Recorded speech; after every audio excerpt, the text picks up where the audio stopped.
Hallelujah. Purihin ka, O Diyos. Sambahin ka, pagkat karapat dapat kang itaas sa aming kalagitnaan. Panginoon, maraming salamat sa kalakasan. Maraming salamat sa nagdaang araw na ginabayan, iningatan mo ang bawat isa. Panginoon, sa umagang ito ng aming pagsamba, pangunahan mo ang iyong lingkod, maging ang iyong mga anak na naririto upang sumamba sa iyo. Panginoon, sa iyo namin inaalay ang lahat ng ito.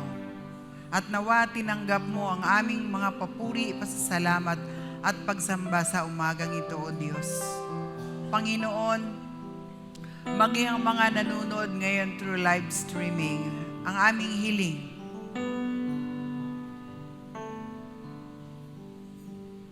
ikaw po ang kumilos, mangusap sa kanila at nawa maranasan nila, O Diyos, ang patuloy na pag-ibig mo, pangunguna mo at ang iyong kapangyarihan. Ganon din kami dito, O Diyos. Amin pong patuloy na hinihingi ang pangunguna, kapangyarihan, lakas at ang iyong banal na presensya sa aming kalagitnaan. Ito po ang aming hiling sa pangalan ni Jesus. At lahat po tayo magsabi ng amen.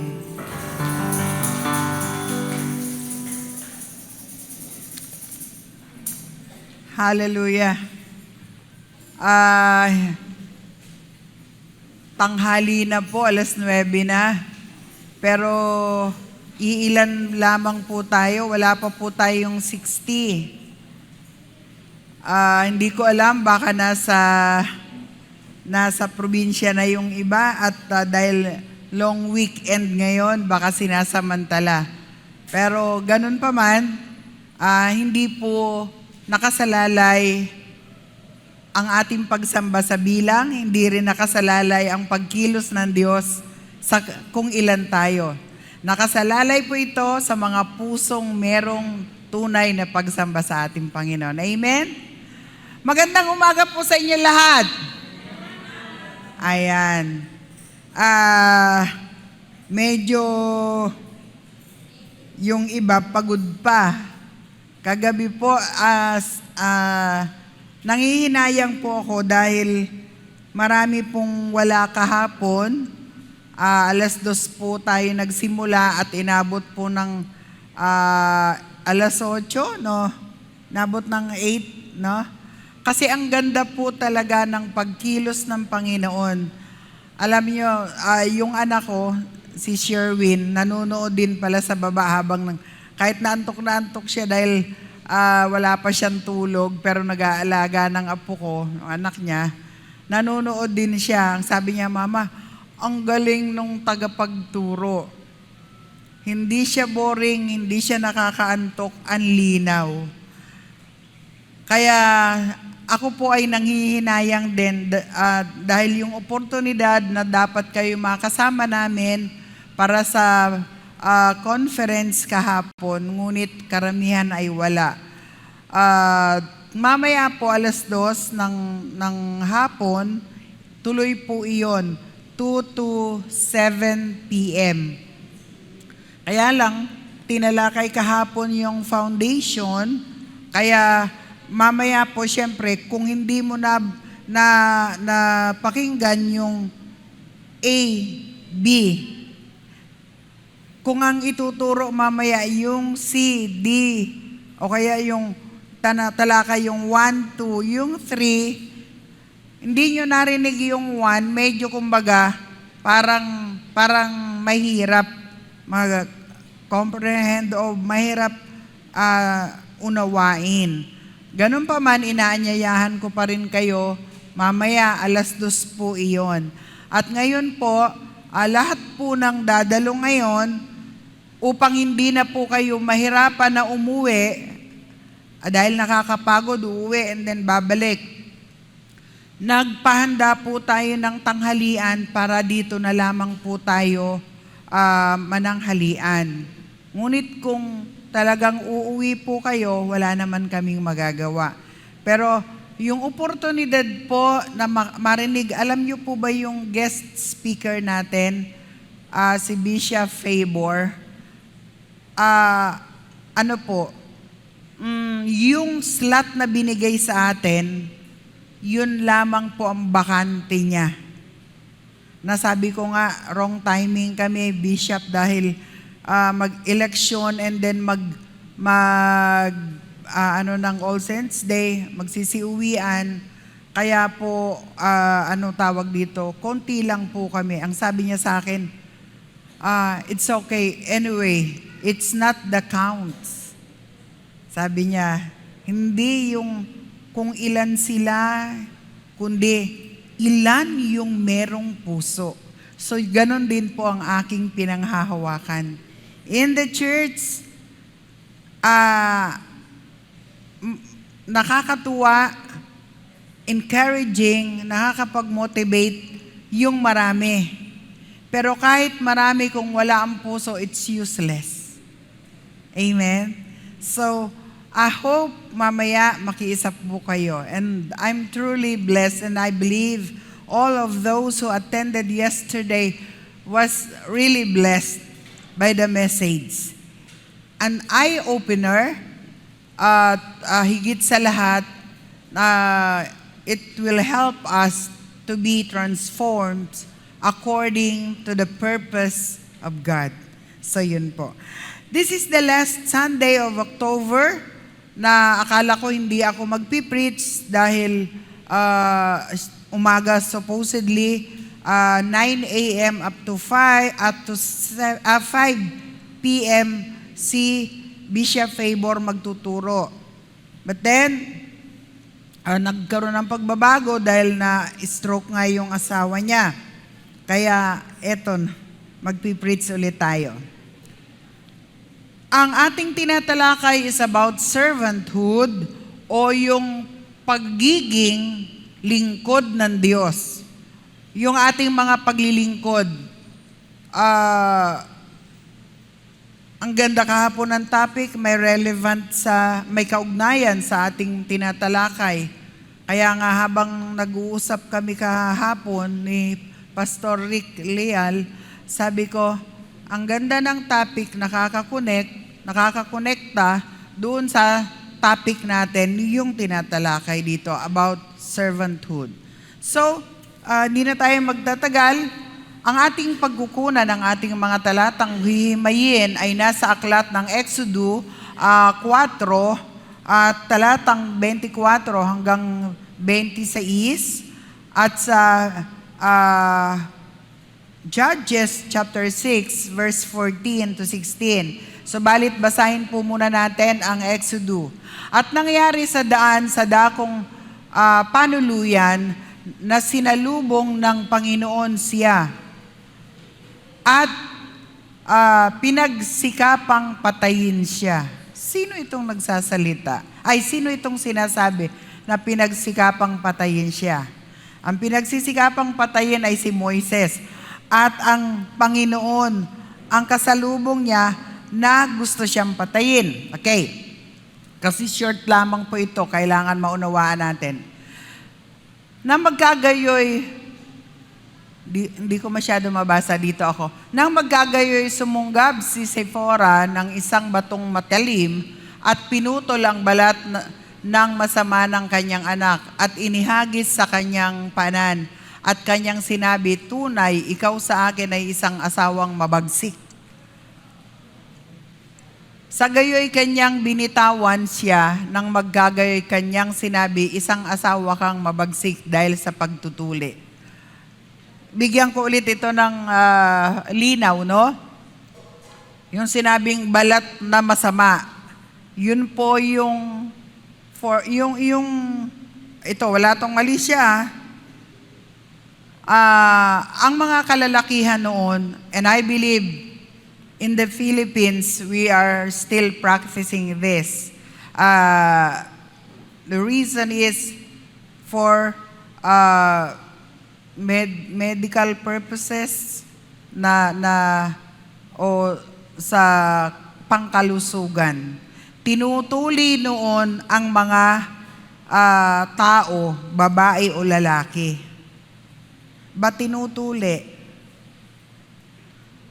Ang pagtutuli noon ay isang batas na ang ibig sabihin noon, pag ikaw ay tuli o tinuli, babae ka man o lalaki, ikaw ay pinili at ikaw ay sinasabing kabilang sa bayan ng Diyos na pinili. Wala pong iba ang Israel.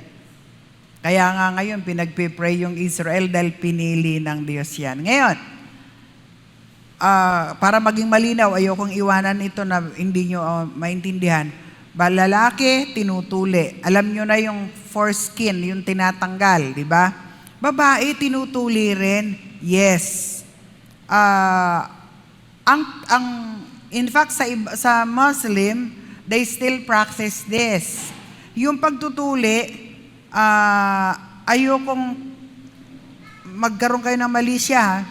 Noon tinutuli ang babae, dahil yun nga, maging kabilang ka. At ang pagtutuli, yung sa English ay clitoris. Alam niyo po ba yung clitoris? Pangit kasi sa Tagalog. Pero kahit pangit, kailangan sabihin ko, ang salitang tawag dito ay tinggil. Yan. Yan. Para hindi masyadong pangit pakinggan. Tinutuli. Kinukuna ng laman. So yun po. Kaya dito sa binasa natin na ito, alam ng Diyos na yung kanilang anak, yung anak ni Moises kay Sipora ay hindi tuli. Kaya nung masalubong siya ng Panginoon, gusto siyang patayin because hindi tuli. Okay. So, yun po yun, yung sitwasyon na yan. Pero we will explain further as we go along the topic. Okay. Ngayon, dito naman tayo sa Judges. Chapter 6, verse 14. At tiningnan siya ng Panginoon at sinabi, yumaon ka. At tiningnan siya ng Panginoon at sinabi, yumaon ka sa kalakasan mong ito at iligtas mo ang Israel sa kamay ng Madian. Hindi ba kita sinugo? Verse 15, at sinabi niya sa kanya, O Panginoon, paanong ililigtas ko ang Israel? Narito ang aking angkan ay siyang pinakadukha sa Manases at ako ang pinakamaliit sa bahay sang bayan ng aking ama. Verse 16. At sinabi ng Panginoon sa kanya, walang pagsalang ako'y sa iyo at iyong sasaktan ang mga Madianita na parang isang lalaki. Okay. Medyo sa Tagalog, mababaw at medyo kulang yung translation. Sa wikang English kasi, ako ang pinakamaliit, ako rin ang pinakamahina. Ayan, ganon. Okay. Ito naman, yung kanina kay Moises. Ito naman kay Gideon.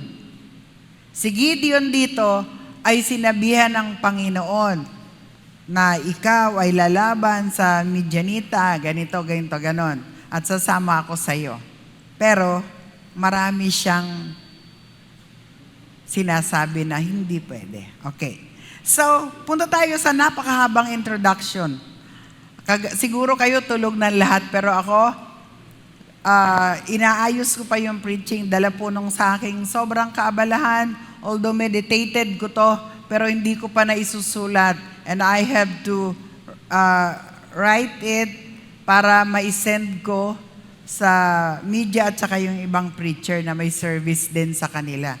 Dahil iisa lang po ang preaching natin. Okay, kaya medyo antok na ako. Pero talagang kailangan gawin natin. Bilang lingkod ng Diyos, servanthood is not yung para kang nasa pinagheheli ka.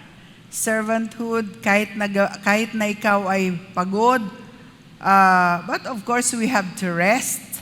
Pero kahit pagod ka, yung tungkulin mo, na kailangang gawin, gagawin mo. Kaakibat yan ng paglilingkod. Na it's not easy.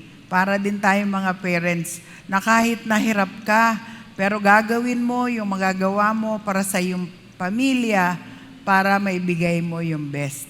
Kaya kahit na kagabi, natapos ko pong gawin, i-write yung preaching ng alas 2 and I still pray.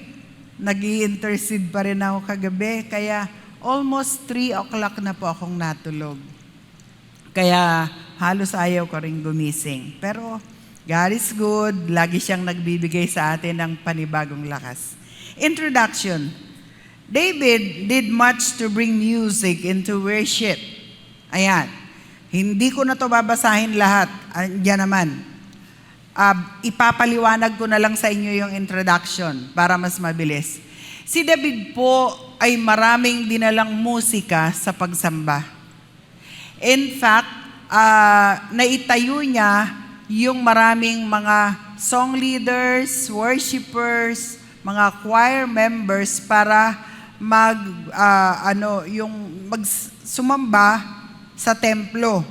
Kaya nga ang awit o salmo attributed kay David kasi 95% nung aklat ng awit ay si David ang sumulat. Dahil siya po ay mahilig magsulat ng mga papuring awit sa Panginoon. So, siya po ang tayo ng mga musician sa templo upang maglingkod sa ating Panginoon sa pamamagitan ng mga pag-awit. At as a young man, David was hired to play the harp for King Saul.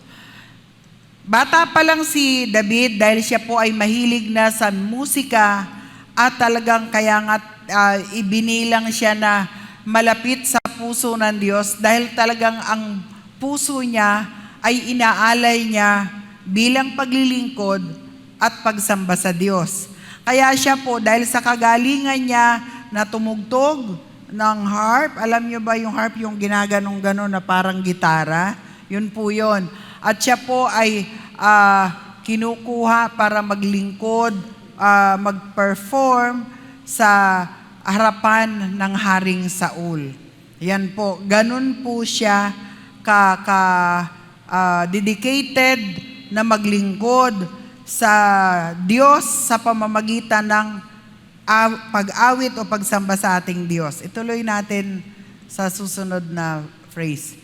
He also wrote many of the song found, natalakay ko na, ituloy natin sa bandang baba. The builders and craftsmen had completed the temple and the priests and Levites had been given their responsibilities for the care of it. Ayan, okay.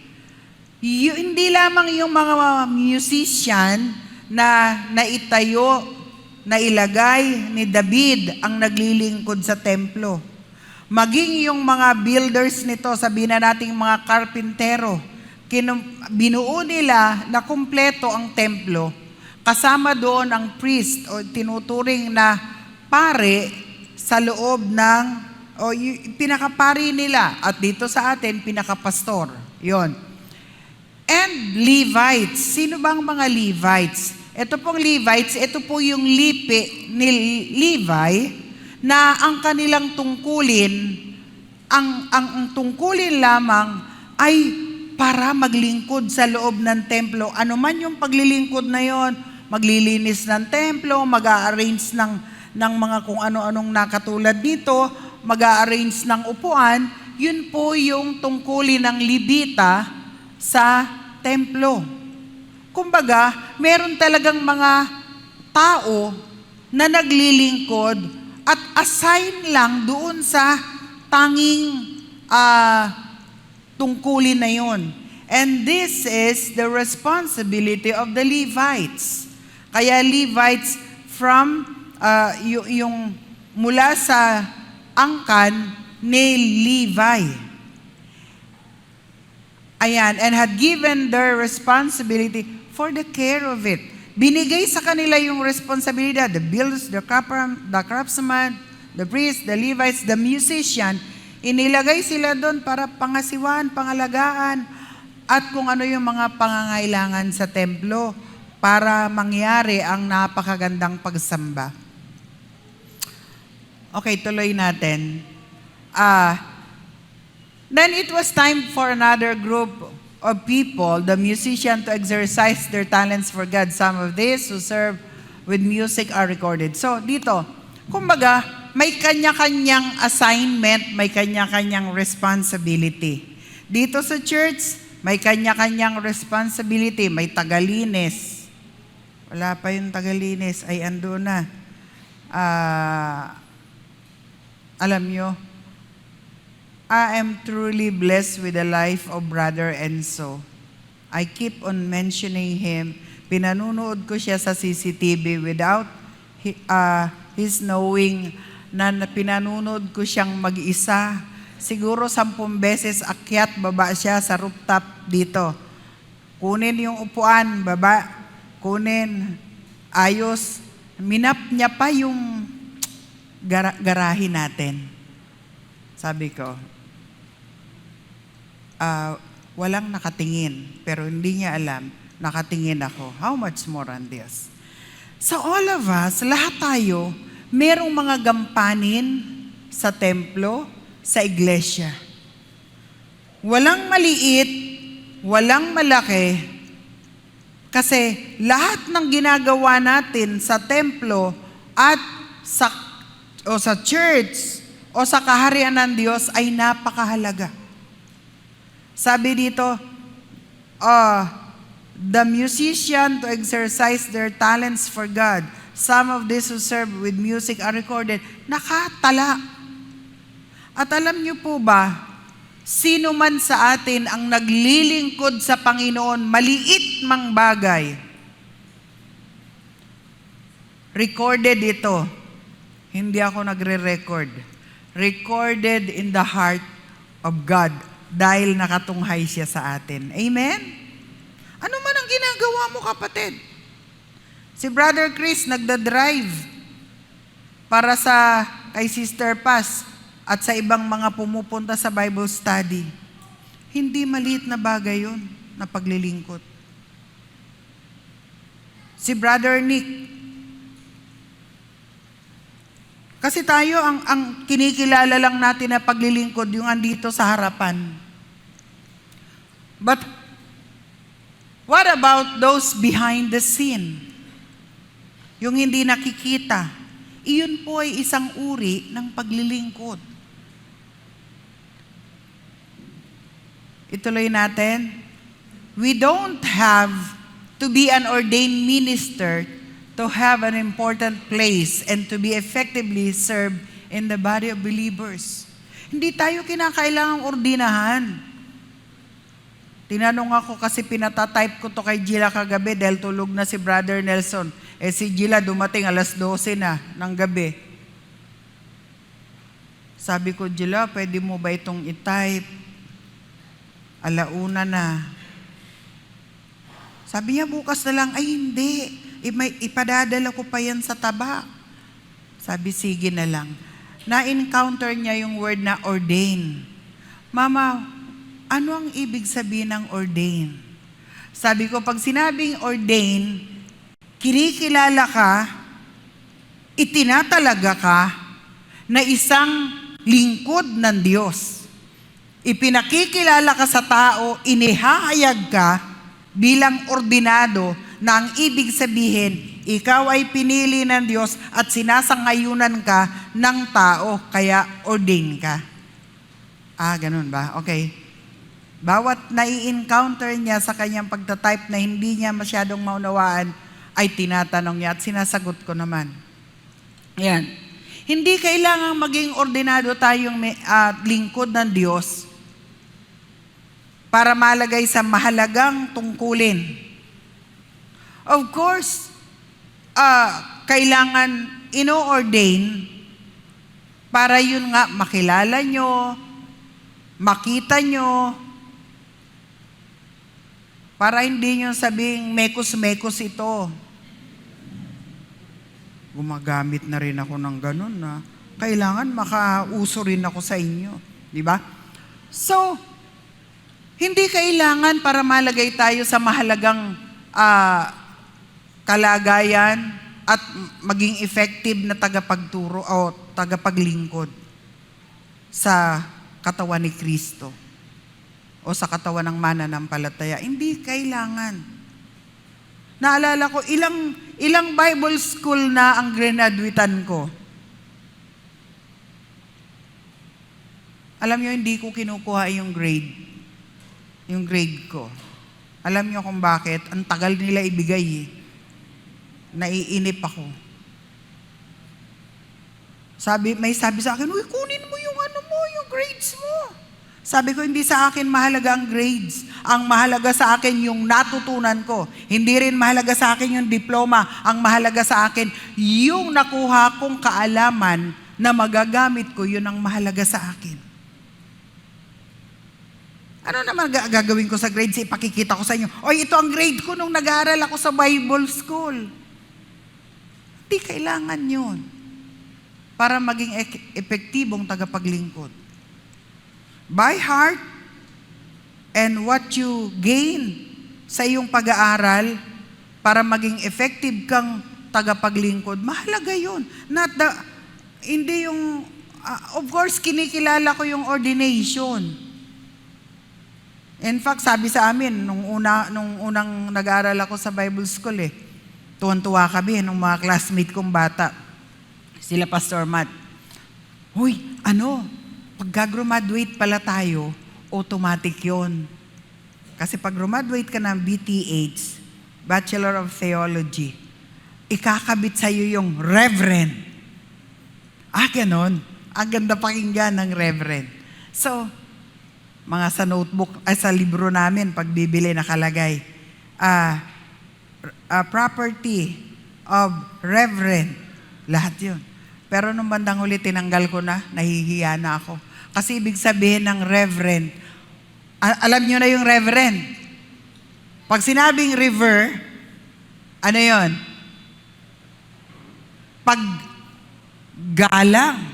Pag sinabing kagalang-galang. Sabi ko, hindi naman ako mukhang kagalang-galang. Tinanggal ko na. Kapita-pitagan. Tinanggal ko na. Ayoko nang gano'n. So, hindi kailangan yon. Ituloy natin. Builders and craftsmen, worship assistant, DS leaders, song leaders, visitation team members, and teachers all have significant contribution to make for the church to grow and the kingdom of God to be established. So, ibig sabihin, lahat ng uri ng paglilingkod na napapangalanan ka, bahagi ako ng visitation team. Bahagi ako ng Bible study leader. Kabilang ako sa music ministry. Kabilang ako sa ushering. Saang bahagi o area ka man assign na isang paglilingkod na itinuturing mong maliit ito, sa harapan ng Diyos, hindi po ito maliit. Manapa, ito po ay napakahalaga dahil anumang ginagawa nating paglilingkod, ito po ay nagko-contribute o nagbibigay para sa ikalalago, ikauunlad ng iglesia at ng kaharian ng Diyos. Amen po. Ako po ay gusto kong, nung nakaraan, I honor by mentioning Brother Roland as one of our workers during the time na hindi pa siya na-stroke.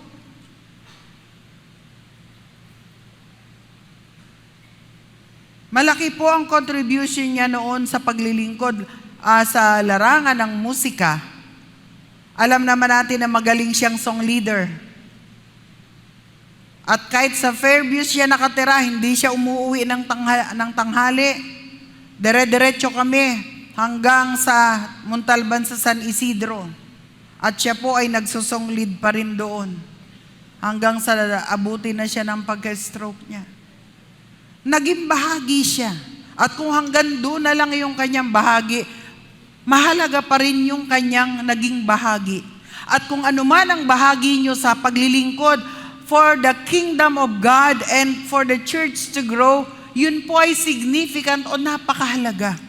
Wala pong maliit na paglilingkod sa harapan at paningin ng Diyos. Iyon po ang pakaisipin natin. Huwag natin, hindi naman ako pinapansin. No. We have God, the all-powerful, all-knowing God. Alam niya ang iyong ginagawa kung ang iyong paglilingkod ay galing dito. Okay? God has given us unique combination of talents to be used effective, hindi na ito nalagay dyan, to be used effectively in service to God. Sabi ko, check mo, Ronald, kasi hindi ko na nasend kay Hannah to edit kasi kulang na sa oras. Ayoko namang gisingin pa siya para mag-edit dito. Ayan. Binigyan tayo ng unique, kakaibang kombinasyon ng mga talento para maggamit ng epektibo sa paglilingkod natin sa Diyos. Unique. Bakit unique? May kanya-kanya tayong given talents from God. Yung talento ko, hindi mo talento.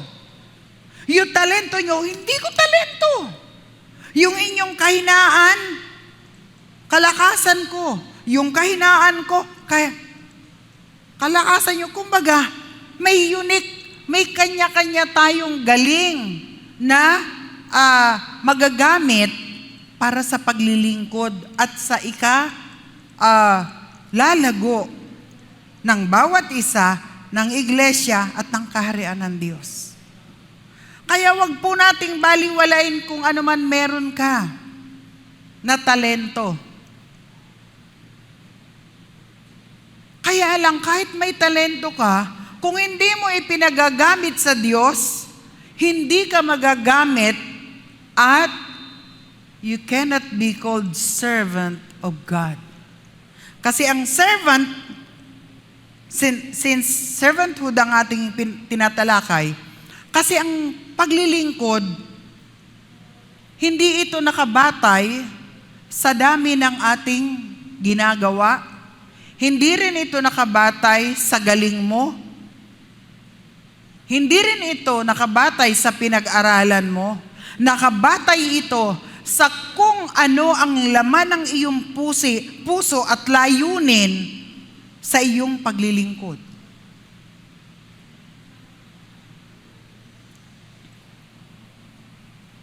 Kasi kahit na ang dami mong ginagawa, kung show up lang ito, walang kabuluhan. Of course, may nagagawa kahit pagpapakita lang. Kaya lang, ito po yung mga paglilingkod na masabihan ka lang, maikorek ka lang, mapuna ka lang, bigla kang nawawala, bigla kang, ayoko na. Makarinig ka lang ng, pinatatamaan ako ni Pastora, ayoko na mag-church. Yan mga ganon. Kasi, show up lang. Pero pag ang paglilingkod natin, coming from the heart because you love God in doing it, alam nyo, pansinin kayo, hindi, maglilingkod kayo. So, ano man ang ating ginagawang paglilingkod, that is for His glory and for His name, ito po ay malaking contribution. Ituloy natin.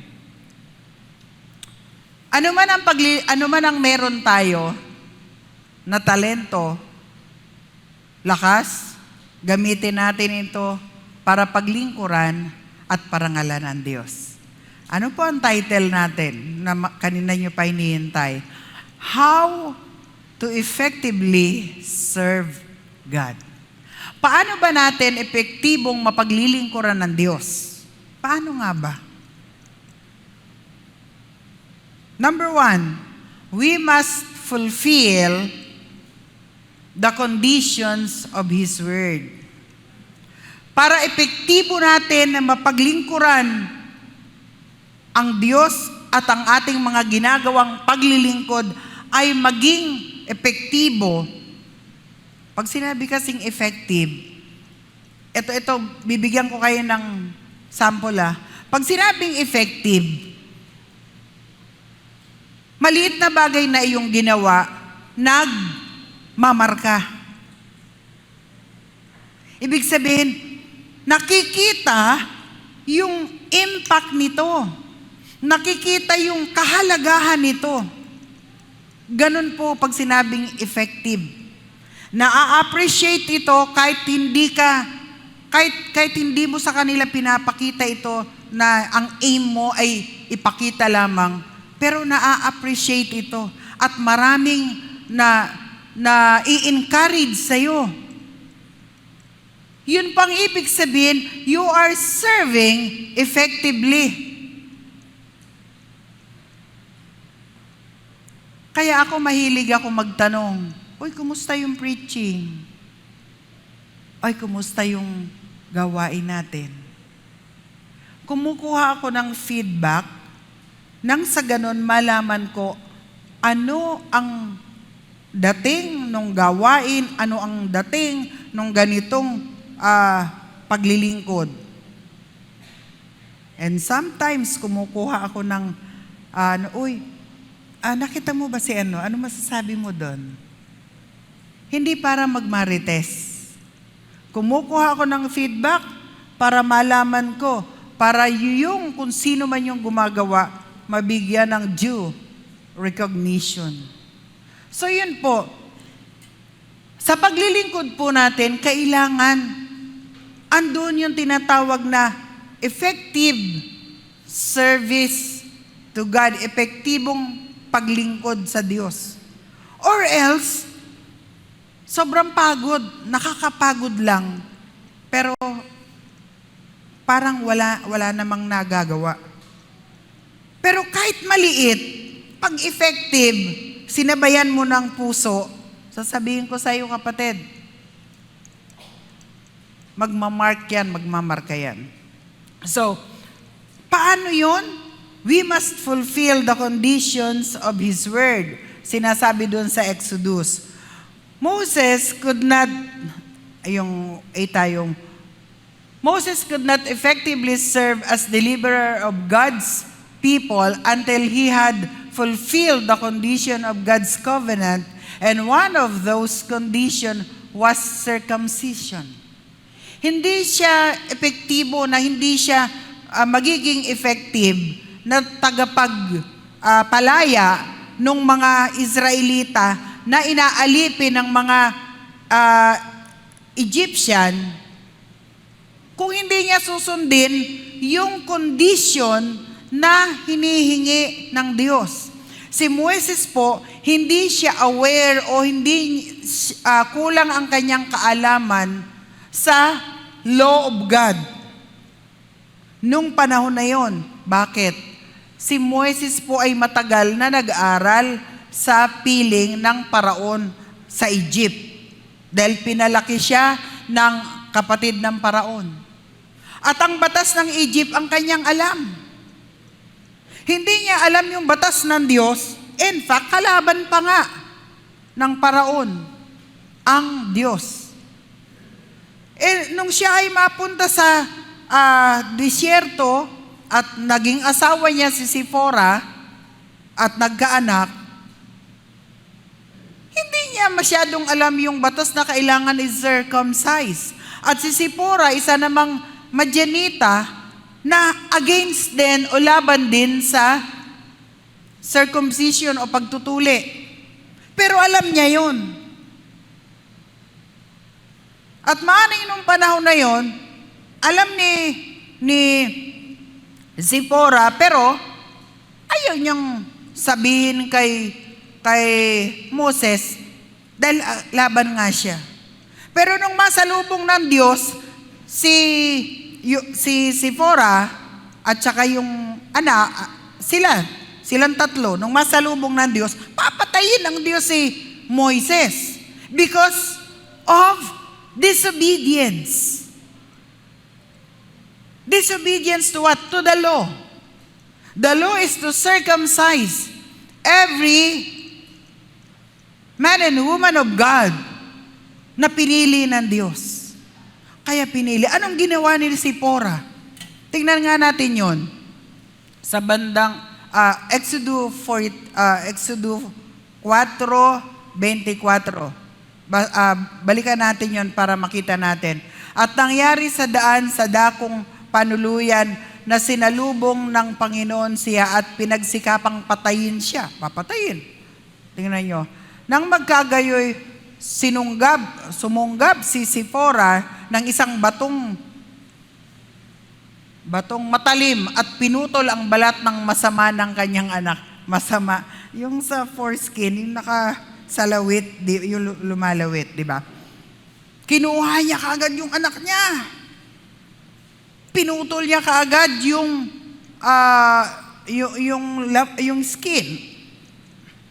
Sabi dito, at inihagis sa kanyang paanan. Kaninong paanan? Sa paanan ni Moises. Ginanon niya. For what purpose? Para ipakita.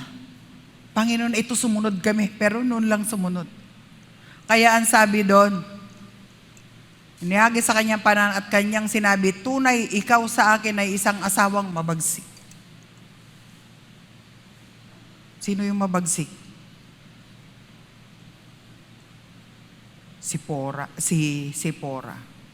So tingnan nyo dito, kasi papatayin para lang makaiwas sa kamatayan sa kamay ng Diyos dahil sa pag-disobey sa batas. Bigla-bigla, pinutol yung foreskin at saka inano doon na, ito sumunod na kami. So napakahalaga ng pagsunod. Napakahalaga na i-meet natin yung condition, yung hinihingi ng salita ng Diyos. Amen po? Kamatayan. Dahil itinuturing na siya ang inaasahan ng Diyos na magiging deliverer, tagapagpalaya. Pero siya mismo, hindi sumusunod, hindi siya hindi siya magiging effective na deliverer ng mga Israelites sa pagkakaalipin. Dahil siya mismo hindi minimit yung condition ng batas o salita o kautusan ng Diyos. Amen? Moses and his family, letter B, Moses and his family had to follow God's command completely. Under Old Testament law, failing to circumcise your son was removal of yourself and your family from God's blessing. Matindi. Pag pala hindi mo sinunod ng buong buo ang kautusan ng Diyos, mabibigo kang maging bahagi at ang iyong pamilya sa pagpapala ng Diyos. Grabe. So ano ang pinakikita sa atin dito? Bilang lingkod, para makapaglingkod tayo effectively, kung gagawa ka na rin lang, gawin mo na yung buong-buong inihingi ng Diyos. Hindi partial. Tayo minsan, ang ating paglilingkod, partial. Bakit partial? Kung ano lang yung gusto mo, yun lang ipaglilingkod mo. In serving the Lord, it takes courage. It takes heart. Because even if you don't like it, even you don't feel it, you have to obey God. Why? Para maging effective tayong lingkod ng Diyos. Kaya ako sinasabi ko, kung ako maglilingkod na hindi ko rin lang gagawin yung totoo kong paglilingkod sa harapan ng Diyos at pakitan tao lang, hindi na lang magtitinda na lang ako ng balot. Bakit? May benta ako, may kita ako.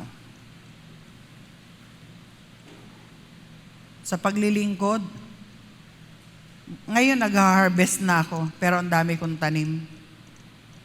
Tanim, hindi lamang oras, hindi lamang treasure, tanim ng puso mo na kailangan, ano ba tawag dito?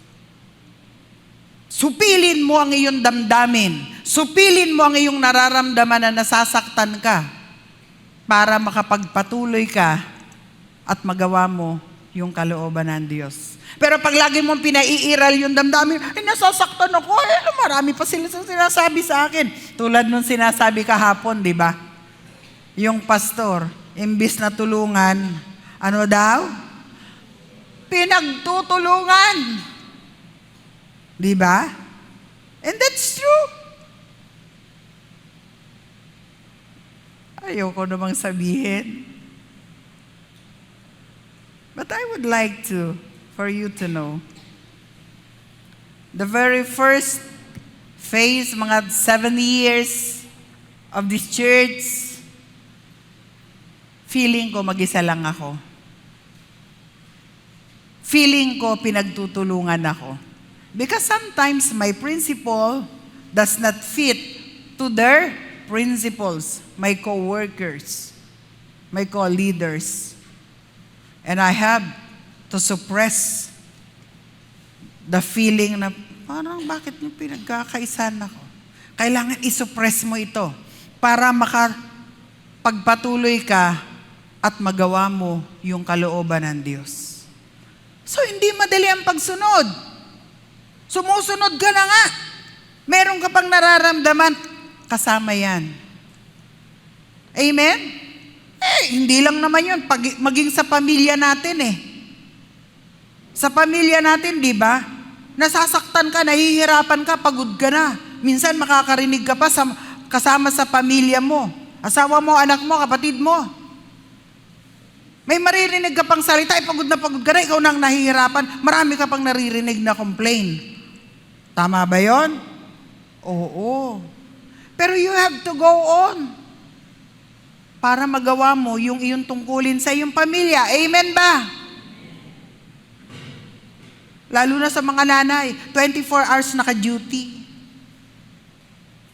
Hindi naman well provided. Di ba? Pagising pa lang, ayan na, luto na. Yung mga anak na demanding, wala pa ba tayong almusal? Yung asawa. Di ba? Pero still ginagawa natin ng buong puso. Amen ba mga nanay? Palakpakan nga natin yung mga nanay. O nainggit naman si tatay. But of course, yung mga tatay din, sila yung nagpapagod na magtrabaho. Pero, mahalaga ang bawat ginagampanan natin. Amen? Mahalaga pa yun. Mahalaga po iyon. So, napakahalaga pala ng pagsunod. Kasi pag hindi natin sinunod ang kondisyon na hinihingi ng salita ng Diyos, hindi po tayo magiging effective. At bilang mga anak ng Diyos, may mga kondisyones na kailangang i-meet katagpuin natin para tayo ay maging kalugod-lugod sa mga ginagawa nating paglilingkod sa Panginoon. All of us, lahat tayo kapatid na narito, maging nakaupo ka, tayo po ay may kanya-kanyang uri ng paglilingkod. Kung hindi ka kasi nakaupo dyan, wala akong tuturuan. So mahalaga pala kahit nakaupo lang Pero totoo po yun. Subukan yung may tagapagturo at wala namang tuturuan. Alam niyo ba, ang kwento sa akin kagabi nung mag-asawang Pastor Iclial. Alam niyo, Pastora, ibang anointing ni Bishop Favor ngayong gabi. Sabi ko, bakit?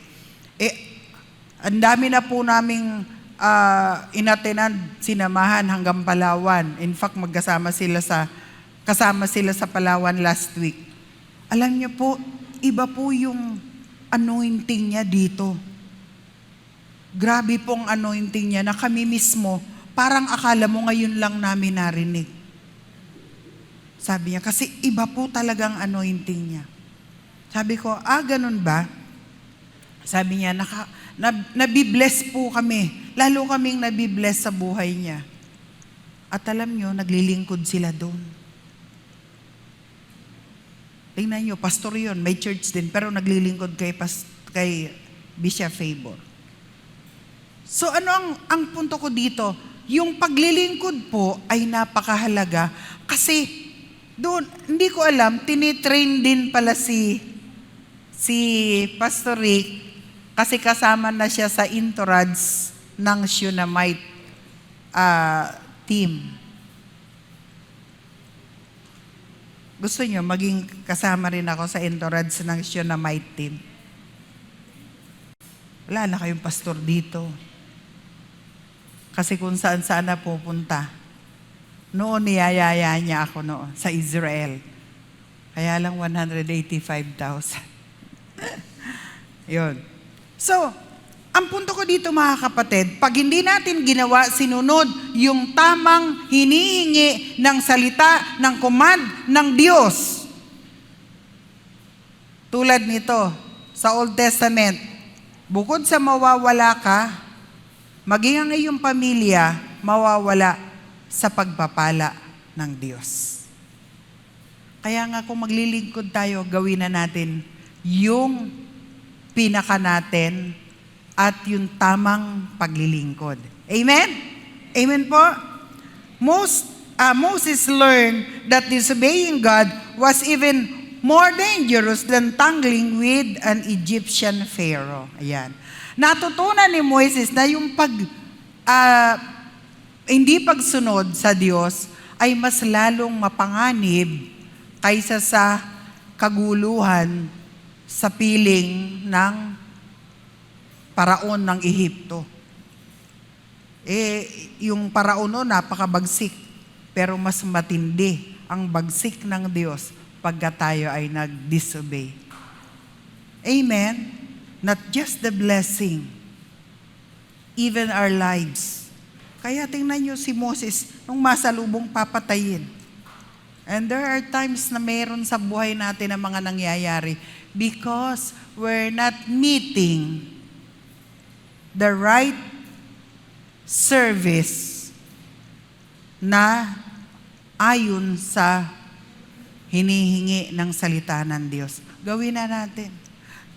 Napapanood nyo ba ngayon yung viral na pastora? Nasasaktan. Tinanong ako ni Angela kaninang madaling araw. Mama, yung sinend ko sa yung tungkol sa pastora, napanood mo ba? Oo. Sabi ko, viral nga yan. Oo nga. Anong masasabi mo doon? Tama ba siya o mali? Sabi ko, mali talaga. Paano yun? Binabash siya. Simple lang sabi ko, hindi nakaugnay sa tamang paglilingkod yung kanyang ginagawa. Hindi mo kailangan, siyempre bilang pastor, nakikita yung kahinaan ng mga miyembro. Amen ba? Para din lang yan magulang, alam mo yung kahinaan ng anak mo, alam mo yung diferensya ng anak mo. Pero hindi mo kailangan ipahiya yung anak mo. Amen? Sa maraming tao, ititiktok mo pa. Mama, yung sinasabi niya na gano'n, yun nga ang problema sa kanya. Sabi ko, kung sincero siya, hindi niya idadaan doon, kausapin niyan diretso. Hindi dadaanin sa TikTok. Kaya ako, pag ginausap ko sa iyo, I am concerned for your welfare as Christian, as believer, towards your service to God. Sa iyong paglilingkod. Sasabihin ko direkta. Hindi ko kailangan dumaan sa mga ganon. Ngayon, nag-viral siya. Ano ngayon? Ang dami daw miyembrong umalis na doon. Diba? Kaya kapatid, nakakatakot mag-disobey. Ang laki pala ng church noon. Ang ganda raw ng church noon. Malaki, maganda yung church at maraming miyembro. Pero siguro kaya gumawa ng ganon, nag-aalisan dahil merong ganong sitwasyon. Bukod sa viral, yung ginagawa siguro. So sabi niya, Mama, tama ba siya? Of course, mali. Kaya maglingkod tayo na sunod sa kondisyones ng salita, ng utos, ng kalooban ng Diyos para makapaglingkod tayo effectively. Amen? And number 2, we must avoid excuses. Iwasan natin, kapatid, yung pag sinabing excuse me, hindi ako makaka-attend mamaya. Bakit? Magsha-shopping kasi kami eh. Those are excuses. Judges chapter 6, verse 14 to 16. Binasa natin kanina, pero balikan natin. Balikan natin yung ano. At tiningnan siya ng Panginoon at sinabi, yumaon ka sa kalakasan mong ito at iligtas mo ang Israel sa kamay ng Madian Madian, hindi ba kita sinugo? Verse 15. At sinabi niya sa kanya, O Panginoon, paano ililigtas ko ang Israel? Narito ang aking angkan ay isang pinakadukha sa Manases, at ako ang pinakamaliit sa bayan ng aking ama. At sinabi ng Panginoon sa kanya, walang pagsalang ako'y sasayo at iyong sasaktan ang mga Madianita na parang isang lalaki. Tingnan nga natin sa English. Ang ganda ng translation sa English nito. Then the Lord turned to him and said, Go with the strength you have. Ayan. Gusto ko yung word na yung strength. Pumunta ka. Kung ano meron kang lakas, you have, and rescue Israel from the Midianites. I am sending you. Verse 15. But Lord, ito yung word na, but Lord. Ayan yun. Pero, di ba tayo, talaga, maganda yung conference. Hindi ako makaka-attend. Bakit? Kasi maglalaba ako. Yeah. Excuses. Sabi dito, but Gideon replied, How can I rescue Israel? My clan is the weakest in the whole tribe of Manasseh, and I am the least in my entire family. Tingnan nyo Sinasabi niya na, mahina ang aking tribo, mahina ang aking pamilya, at ako ang pinakamaliit sa aming sambahayan. Sabi, the Lord said to him, I will be with you, and you will destroy the Midianites as if you were fighting against one man. Tingnan nyo, grabe ang pag-persuade. Ano nga yung persuade? Grabe ang paghihikayat ng Diyos kay Gideon, pero ang dami niyang excuses. So, para makapaglingkod tayo ng epektibo sa Diyos, kapatid, iwasan natin ang mga excuses o yung mga, excuse sa Tagalog?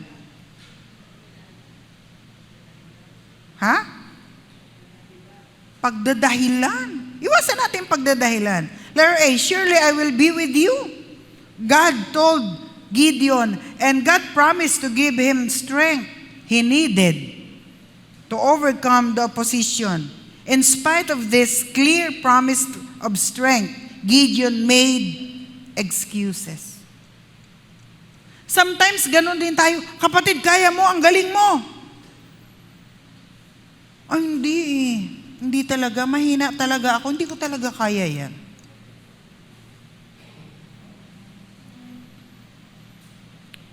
Let be seeing only his limitation and weaknesses. He failed to see how God could work through him. Alam niyo ito, mga kapatid, pag tayo ay tinatawagan ng Diyos, we are called to do certain description of your job na ibinibigay, ay sasabihin, may excuse ka agad tayo, ay pasensya ka na, hindi ko kaya yan. Hindi ako marunong, hindi ako nag-aaral, hindi ako magaling. Ang dami nating mga dahilan, excuses. Katulad ni Gideon, nilimitahan niya ang sarili niya kasi nakatingin siya sa sarili niya, tinitingnan niya yung kanyang mga kahinaan. Nabibigo tayong tingnan yung kapangyarihan ng Diyos. Bakit pagkakaperahan,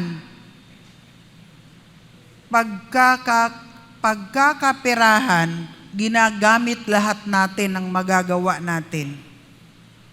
Tama ba? Pagkakaperahan, kasi gusto natin yumaman. Walang masama sa pagyaman. Pero lahat gagawin natin. At sa panahon nga ngayon, maluklok ka lang, papatay ka. Malapit na eleksyon, di ba? Gagawin natin lahat.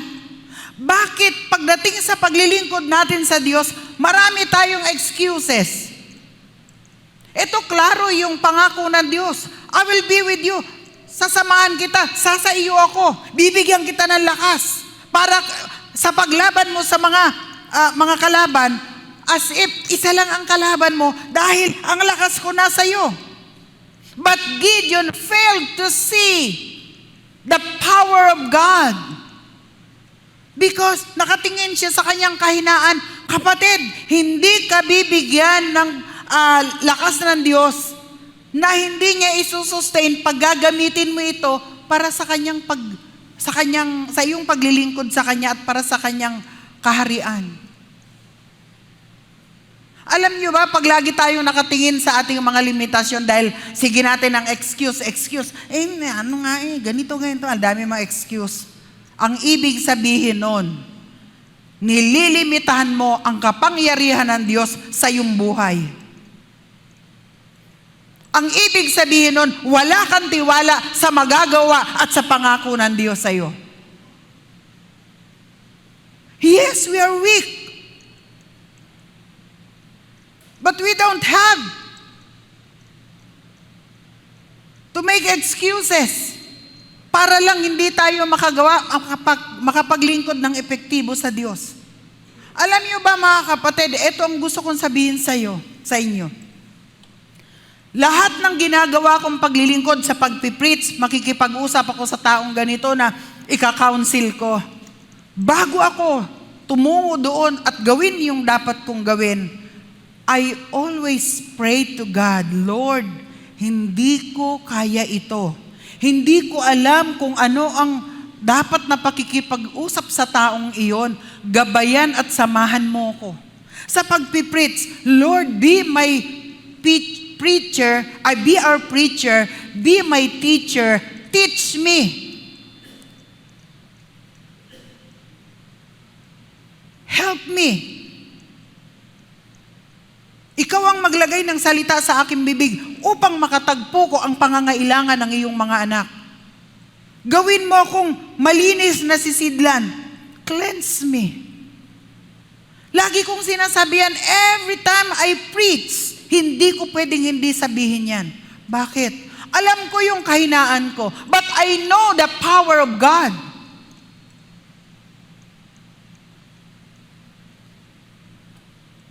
Every time na ikaw ay mag-e-excuse, parang sinasabi mo sa Diyos, wala kang magagawa sa akin, sa aking kahinaan.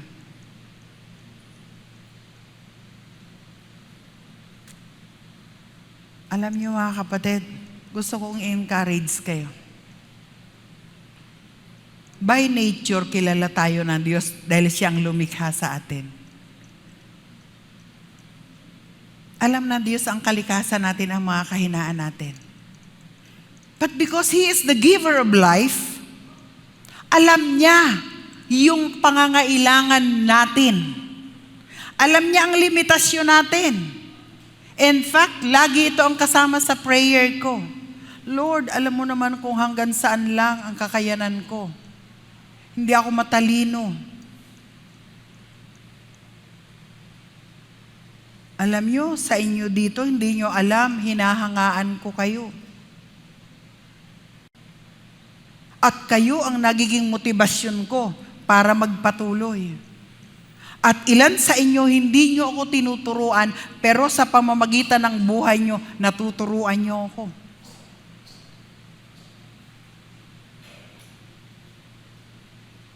Kayo ang nagiging katuwang ko para magawa ko yung mga bagay na hindi ko kayang gawin. Kayo yung binigay ng Diyos sa akin para magsilbing kalakasan ko.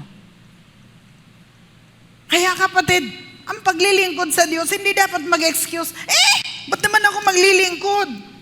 Hanggang ngayon, hindi ako ini-increase ng church sa honorarium ko.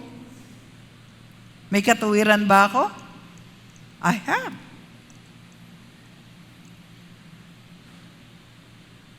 Pero hindi yun eh. Kasi ang paglilingkod, hindi sa pera. Ang paglilingkod, hindi doon sa kapurihan na matatanggap mo. Ang paglilingkod ay dahil ginagawa mo ito sa iyong Diyos na iyong minamahal. Amen? Tingnan mo, ang iyong pamilya, bakit mo pinaglilingkuran sila na kahit pagod ka na, naubos na yung lakas mo, pero ginagawa mo pa rin? Because you love them. We love our family. Amen? And if we love God, we will do whatever He wants us to do without excuses. Nag-excuse ba kayo? Ay, tigilan niyo ako. Ayoko magluto ng tanghalian. Bahala kayo kung gusto yung kumain. Magluto kayo. Ganun ba sinasabi natin? Pagod ka na pero magluluto ka. Mama, yung damit ko, ayoko maglaba. Pagod ako. Gusto mo mag-best, ikaw na bahala. Hindi ganun eh. With love, we do it for them. A service for our loved ones. Ngayon, ano ang service natin for God, whom we love? Amen? Masyado yata akong, seryoso ba ako? Seryoso? Hindi, masaya kasi kagabi eh. Seryoso tayo. So, tama ba yun? Letter C, don't spend time making excuses. Instead, spend it doing what God wants. Tigilan na natin. Inuubos natin yung oras natin sa pag-excuse, pagbigay ng dahilan. Matanda na ako. May ina na ako. Di ko na kaya yun. Bakit ako? Hindi ba ako matanda? Yung pala si Bishop Favor, bata pa. Akala ko yun 60 na. Wala pa pala, bata pa. Gusto ko sana ang tabihan. Bishop Favor, ako 64 na. Pero tinanong niya ako kagabi, Woman of God, ilan taon na po kayo? 64 po. Ganon siya. Tinanong si Brother Nelson, kayo po, sabi niya naman 63. Sabi ko, mas matanda ako sa kanya. Kaya pala hindi siya nagkomento, mas bata siya sa akin. Pero parang magkaedad lang kami, ano? Tama ba, Beth?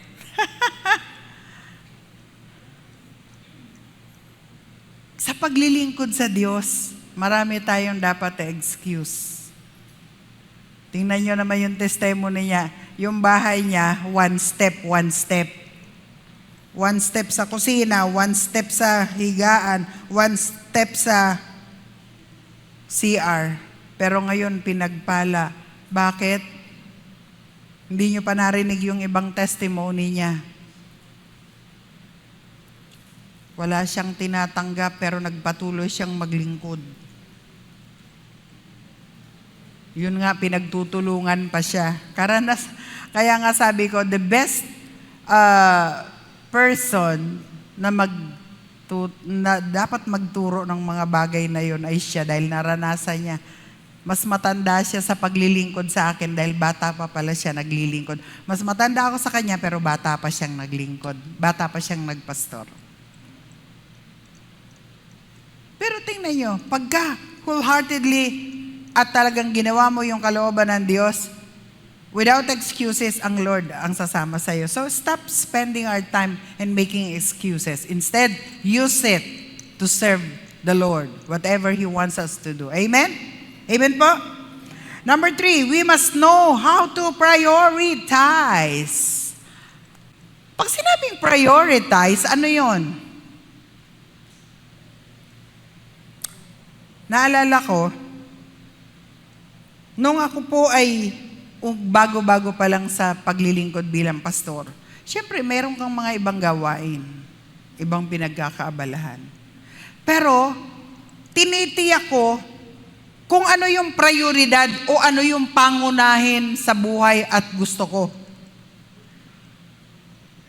Halimbawa, katulad niyan, alam nyo, itong week na to, di ba galing kami sa Davao. Nung ano, di ba? Dumating kami nilang linggo ng 3:00 ng madaling araw. Last week. Ako magpipreach. So dahil priority sa akin, yung tungkulin ko, salamat, Grace, mahalaga sa akin yung tungkulin ko na paglilingkod. Sandali po. Na kailangang mag-preach. Kaya kahit puyat talagang inaral ko, saka lang ako natulog. And it's hard for me to wake up. Pero kailangan. Pagkatapos, lumabas pa kami kumain sa labas dahil birthday ni Brother Nelson. Tapos akala ko nakakain na kami sa labas, okay na. Dumating ang Carlo late. So nag-order ako ng food dahil pagod na ako. Pero inaasikaso ko pa rin siya. So kulang sa tulog, kulang sa pahinga. Yung bagahe, hindi ko pa naaasikaso, mga labahin. And then kinabukasan, punta kami sa wedding. Gabi na kami nakauwi. So grabe. And then, kinabukasan, maglaba dahil tambak ang labahin. Kinabukasan, Merkules na yon, namalengke naman ako. Yung grabe yung ano ko, yung schedule ko. Friday, umattend ako ng oath-taking ng ano dito sa San Mateo, yung mga for moral transformation. Pagkatapos punta ako kila Pastora Dayan, kinausap ko yung asawa niya.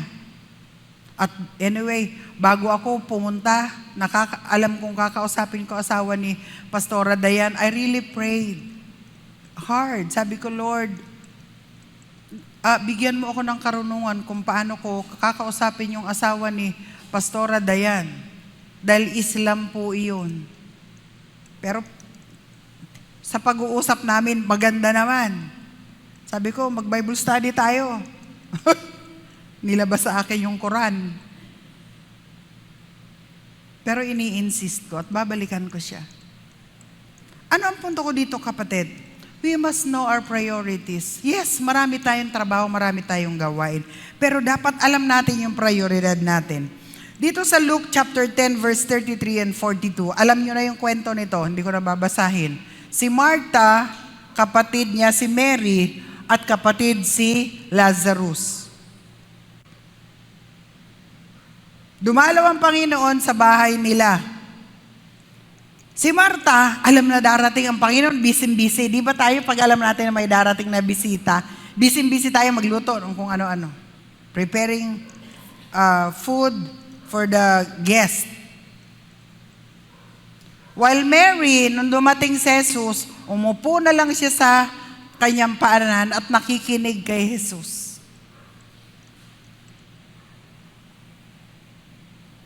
Dito sa okasyon nito, ito letter A. Mary and Martha both loved Jesus. Mahal nila pareha si Jesus. On this occasion, they were both serving Him. Naglilingkod pareha sila sa Panginoon. But Martha thought Mary's style of serving was inferior to hers. Ang feeling, ang tingin ni Martha, wala namang kwenta tong ginagawa ni Mary. Ako ang abalang-abala dito, nagpiprepara ng pagkain para kay Jesus. So that is service. At parehas nilang mahal si Jesus. Pero itong si Mary, nakaupo lang dun sa paanan ni Jesus, nakikinig kay Jesus. But, letter B, she didn't realize that in her desire to serve, she was actually neglecting her guest. Ito po. Hindi naisip ni Martha na yung kanyang pagnanais na maglingkod, hindi niya naiisip na nakakalimutan niya o nababaliwala niya ang kanyang guest. Di ba? Minsan tayo ganon. May guest tayo. Nasa sala yung guest. Tayo andun sa kusina, bising-busy ng ipapakain. Nagmukhang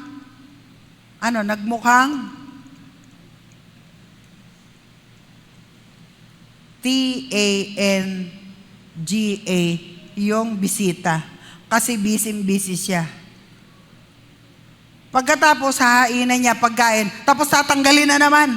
Merong mga ganito akong alam. Ano nga tawag doon? Aligaga. Aligaga.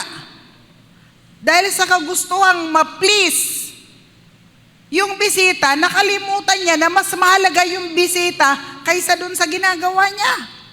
Amen? She didn't realize that in her desire to serve, she was actually neglecting her guest. Are you busy doing things for Jesus?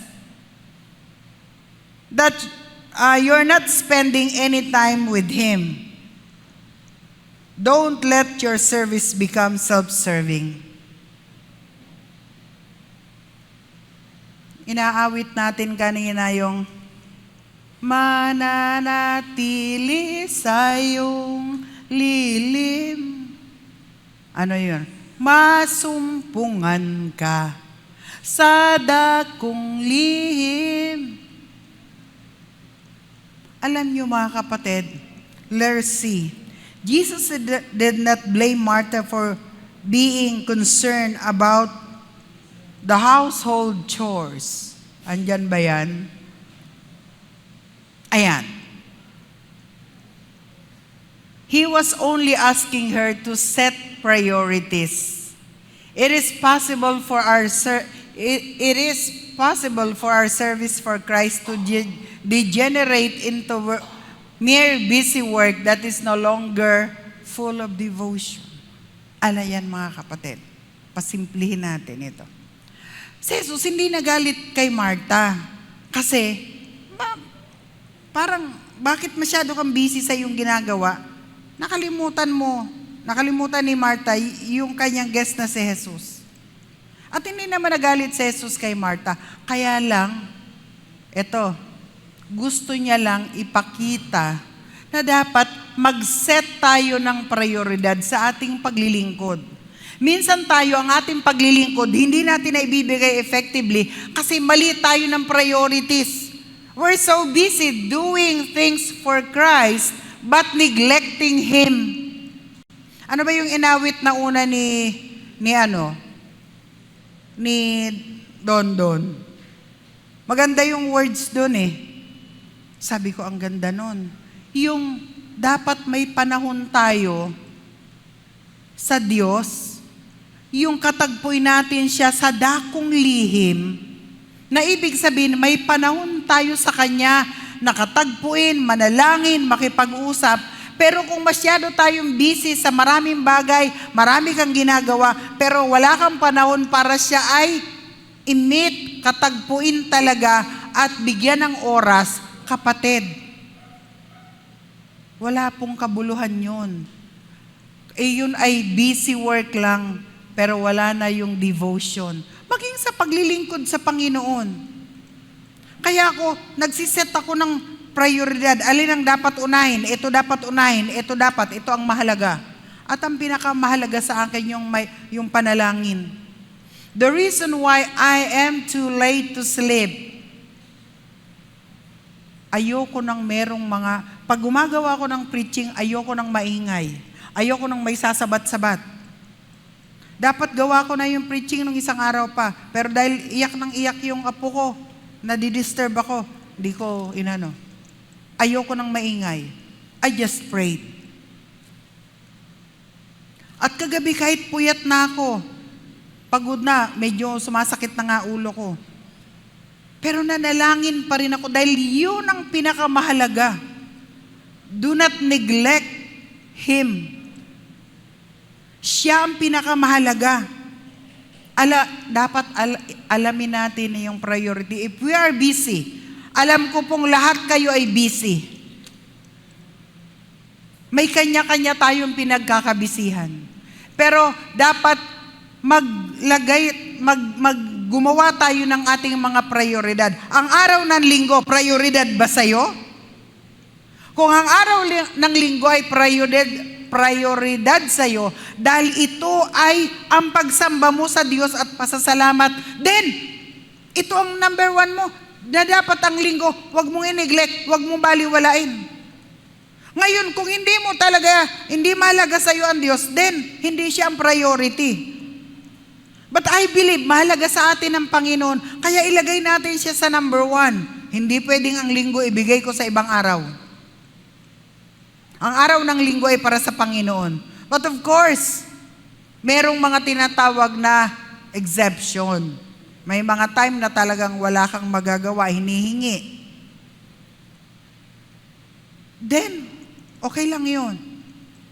Pero, sa sarili mong, yung kagustuhan,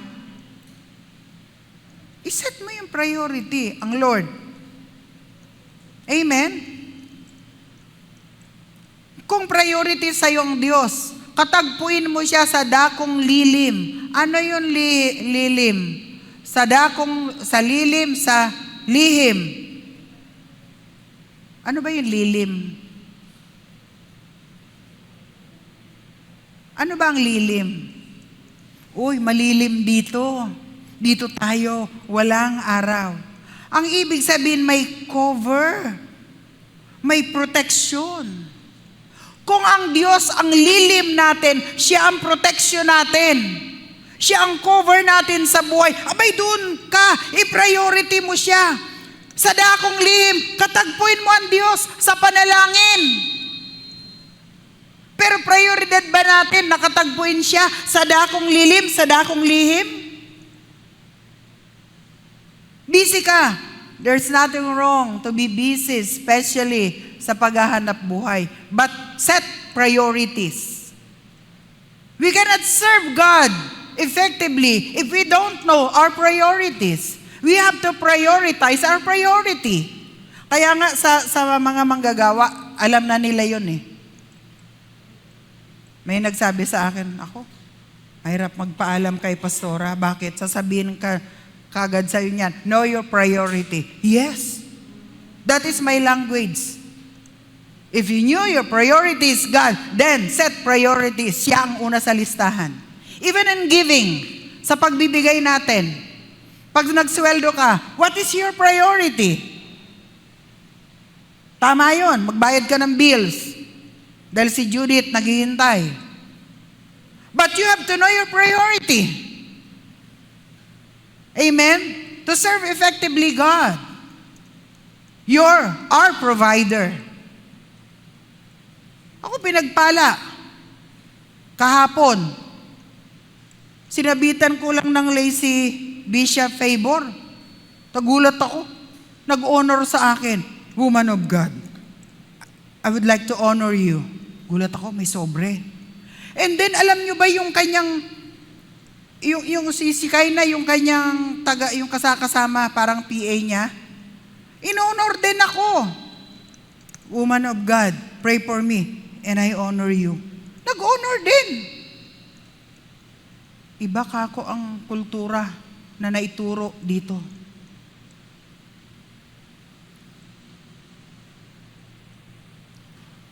So sabi ko, ibang klase itong mga to. Priority sa kanila to honor God, and honoring the man and woman of God is honoring God. Ngayon, sa pagbibigay natin, do we honor God? Do we set priority na ito talaga ibibigay ko ito sa Panginoon? Bakit? Bakit? Karapat-dapat bang unahin ang Panginoon na siyang maging prioridad sa pagbibigay? Sa una, pag nagsweldo ka, karapat-dapat ba siyang unahin na siyang maging priority? Tell me. Bakit? May lakas ka ba para kumita at magkaroon ka ng perang meron ka? Paano kung wala ka ng lakas? Sino ang nagbibigay ng lakas? He is the sustainer of our health, of our lives, of our family. Kaya, kanina, antemano, binigay ko yung dapat, what is due to God. Setting priority. Meron ba akong bayarin? Yes. Kagabi, nag-honor ako kay Bishop. In-honor ko yung 2 pastor dahil sila yung daan para makausap ko si Bishop. Although kinausap ko siya personally. Pero yung mga panahon na hindi ko makausap si Bishop, laging out of coverage area. Hindi ko alam. Pinuntahan pa nila. So I honor them. Nung bago ako nag-honor, kinausap ko si Brother Nelson, mag-o-honor ako. Sabi ko, ganito ibibigay ko. Laki naman. Sabi ko, hindi pa karapat dapat na i-honor ang man of God? Kung ako nga na ino-honor, nakakatanggap din ako, karapat dapat siya, di ba? Sabi ni Brother Nelson, oo, sige. Kasama na ba ako dyan? Na parang in-honor ko na rin siya. Hindi, akin lang to. Kaya sabi niya sa akin kahapon, pwede ba akong mag-honor din? Oo, mag-honor ko din, sumama ka. Setting our priorities. Hindi ko naman siyempre sasabihin sa inyo kung magkano ang nailabas ko gabi. Pero alam nyo, I know what is important to me. Kaya, sabi ko, hindi ko pinanghihinayangan. Pero hindi ko akalain na i-honor ako. Medyo makapal din ng konti yung honor sa akin. Pero hindi tseke. Sabi niya kasi manipis. Akala 1,000 lang. Yung pala tseke. Sa akin, hindi naman. Pero what I mean is this, we should know what is priority. Alam dapat natin ano ang pangunahin sa atin. Minsan kasi, nakalimutan natin, kaya ka nagsweldo, ang Diyos ang nagbigay sa iyo ng lakas. Kaya ka nagsweldo, ang Diyos ang nagsustini sa iyo. Kaya ka buhay at merong kayong magandang pamilya, pinagpalang pamilya, dahil ang Diyos ang nasa likod nun. Kaya dapat siya ang una. Amen? We should set priorities. Amen? Huwag tayong magdahilan-dahilan. Okay.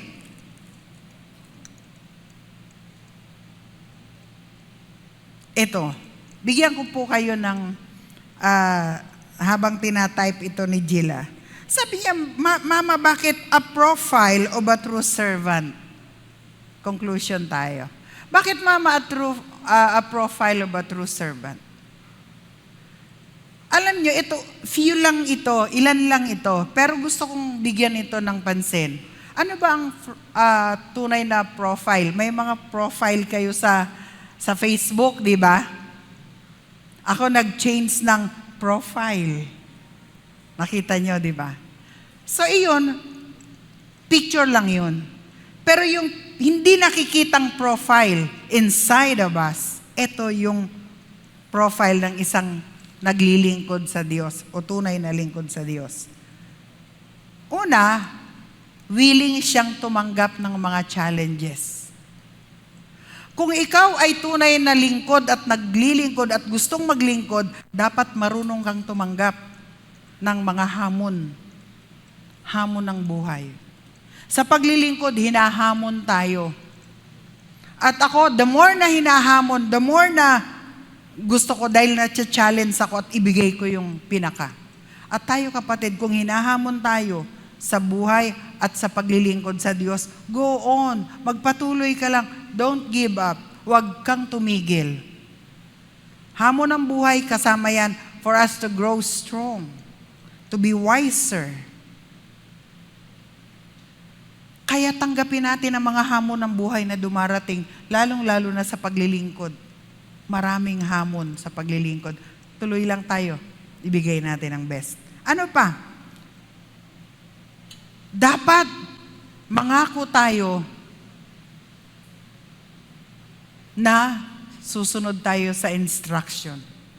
Katulad ni Moises, hindi niya kasi alam Hindi siya sumunod.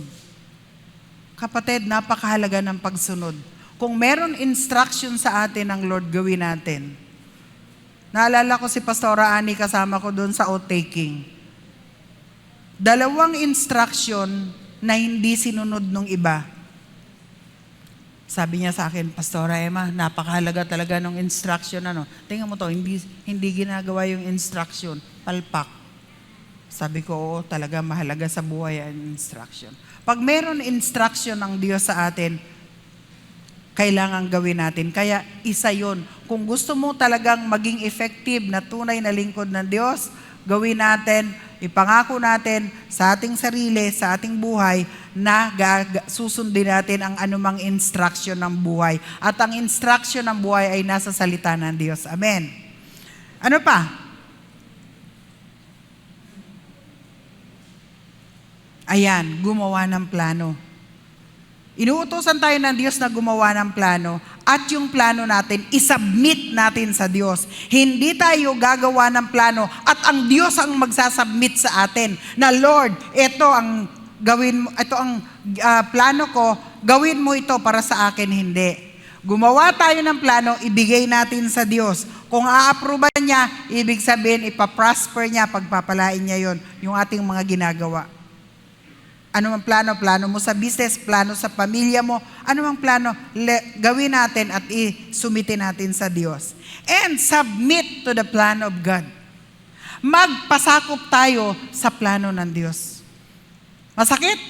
Hindi akma sa kalooban natin. Ngunit kung ito ang plano ng Diyos, sumunod tayo. Amen? Ayan, gawin natin para maging effective tayo sa ating paglilingkod sa Diyos at paglilingkod sa anumang area na pinaglilingkuran natin. And pray for God's guidance. Manalangin tayo lagi sa gabay ng Diyos. Lagi tayong humingi ng gabay ng Diyos. Walang ibang best na magbibigay sa atin ng gabay kundi ang ating Panginoon. Yes, our friends, our family, our parents could give us guidance, but the best guidance is from God. So we have to pray for guidance of God. And last, refuse unnecessary delay. Ating iwasan tanggihan yung mga hindi naman kailangan na nakakapag-delay sa ating paglilingkod. Minsan kapatid, pwede ka nang maglingkod, gumagawa ka pa ng excuses. Ito po ay nagdi-delay lamang sa maaring dapat na mangyari na pinagagawa at blessing ng Lord sa atin. Amen? May blessing sa atin ang Diyos. Kaya lang, minsan yung blessing na di-delay dahil tayo ang mga gumagawa ng hadlang para ma-delay yung buhos, pagdaloy ng pagpapala ng Panginoon. Amen? Meron ba tayong natutunan? Praise God. Panginoong Diyos na makapangyarihan sa lahat, marami pong salamat sa umagang ito. Marami pong salamat na Ikaw ang aming Diyos, na maari naming pagkunan ng aming lakas, pagkunan ng aming buhay, upang kami mabuhay, Panginoon, ng may kagalakan, mabuhay ng may kapayapaan, mabuhay ng may tunay, Panginoon, na pag-ibig sa aming mga puso. Dahil hindi po madali mabuhay ng may pag-ibig na tunay, na hindi nakabase sa mga bagay na nakikita namin, hindi nakabatay sa pera, kundi nakabatay sa iyong kapangyarihan, Panginoon. Ama, naririto po kaming lahat. gusto naming maglingkod sa'yo sa paraan, Panginoon, na kaya namin at sa paraan na makasisiya sa'yo. Ngunit, minsan, Lord, hindi kami nakapaglilingkod ng isang paglilingkod na kaaya-aya sa'yo at kapuri-puri sa iyong harapan. Dahil kami, Panginoon, na hindi talaga 100% na sumusunod sa iyong salita o sa iyong kalooban. We have so many excuses, Lord. That's why hindi mo kami nagagamit, hindi kami makapaglingkod ng ayon, Panginoon, sa iyong pagkatawag sa amin. Lord, ang bawat isa sa amin ay binigyan mo ng kaloob, binigyan mo ng gifts, binigyan mo ng talento, binigyan mo ng abilidad, ng kaalaman upang magamit namin ito sa iyong ikapupuri, sa iyong iglesia, sa sambahayan, sa aming lipunan. Binigyan mo kami ng mga talento upang, Panginoon, gamitin namin pare-parehas para sa iyong iglesia, para sa iyong kaharian. Ngunit hindi namin ito nagagawa dahil marami kaming mga dahilan. We have so many excuses, Lord, na hindi naman kailangan, Panginoon, na magdahilan kami dahil alam namin meron kang kapangyarihan upang kami, Panginoon, ay makagawa, makakilos ng mga hindi man namin kaya sa ganang amin, pero kaya dahil sa iyong kapangyarihan at pagsama at pangunguna. Kaya, Panginoon, help us not to make excuses. And most of all, help us, Lord, to know how to prioritize our priorities. Pagkat, Panginoon, kung inuuna ka namin, bagamat meron pang ibang mahalaga, pero kung ikaw ang aming uunahin, Lord, ikaw ang mag-aayos ng mga susunod pang mga bagay na kailangan namin gawin at pagtuunan ng pansin. Panginoon, napakahalaga po ng pamilya. Subalit ang pamilya, Panginoon, kung wala ang pagkilos mo, wala pong kaayusan, wala pong tunay na pagkakaunawaan at pagmamahalan. Wala pong tunay na kapayapaan, pagkat ikaw, Lord, ang may kapangyarihan na gumawa nito sa amin. Kaya, Panginoon, tulungan mo kami na i-prioritize ka namin for the Word of God, your Word, Lord says, seek ye first the kingdom of God and His righteousness, and all these things shall be added unto you. We believe, Lord, na pag inuna ka namin at ang iyong kaharian at ang iyong paghahari sa amin, Lord, lahat ng bagay, kahit na imposible para sa amin, gagawin mong posible para bigyan kami ng kasiyahan at gawin ang iyong mga pangako. Kaya, Panginoon, sa umagang ito, nawa ang aming paglilingkod, O Diyos, maging maapoy upang, Panginoon, patuloy ka naming mabigyan ng kasiyahan. Marami pong salamat, O Diyos. Ito pong aming dalangin sa pangalan ni Jesus. Amen. So, sa congregation naman po, inaanyayahan ko ang bawat isa na tumayo. At ipapanalangin natin ang ating beloved pastors and preachers, no? And may I request everyone nga to stand, and okay, to our dear pastors, our leaders, on behalf of the congregation of the Good News for the World Assemblies, we want to express our appreciation and gratitude sa inyong mga pagpapagal, of course, para sa bawat miyembro ng church na ito. You are a great contribution in our spiritual lives, and this prayer, aming binibigay para sa inyo. Okay, let's extend our hands para sa ating mga leaders. Our Heavenly Father, in the mighty name of Jesus, holy is your name. As we celebrate the Pastors Appreciation Month, amin kinikilala na ang iyong pagkakatawag sa aming mga leaders na ito, na iyong itinalaga bilang aming mga mamumuno ay hindi basta-basta. They hold great responsibilities, at kasama nito ang mabibigat na gampanin at to held to higher standards, Panginoon. And Kaya naman mahalaga na amin silang ipanalangin dahil alam namin, di batid sa aming kaalaman ang kanilang mga paghihirap, ang kanilang mga sakripisyo para sa Good News for the World Assemblies. They are accountable to correctly interpret and of course upang ihayag ang iyong banal na salita para sa mga tao na dapat makarinig nito. At meron din silang pananagutan sa pamamahala over those people na kanilang nasasakupan. Kaya we lift them up, Panginoon, sa iyo. And Lord, amin pong pinasasalamatan kayo sa buhay ng inyong mga lingkod, na aming mga pastors, na aming preachers, through the leadership of our senior pastor, Pastora Emma Trinidad, along with Pastora Dayan, Pastora Len, Pastora Malu, Pastora Ochi, Pastora Tess, Pastor Je, Pastor Rowin, and Elder Archie. Lord, kami po ay nagpapasalamat because you have given them good leadership, godly wisdom, and vision para sa ikalalago ng iglesyang ito. At kami din nagpapasalamat dahil binigyan mo kami ng mga leaders na mapagmahal, mga leaders na nagsisilbing pagpapala para sa kongregasyon, para sa bawat miyembro pang o Diyos. And Lord, we thank you dahil sa kanilang buhay, we were able to grow and mature spiritually. And may you lead them as they lead us as well. And Lord, aming itinataas ang buhay ng iyong mga lingkod.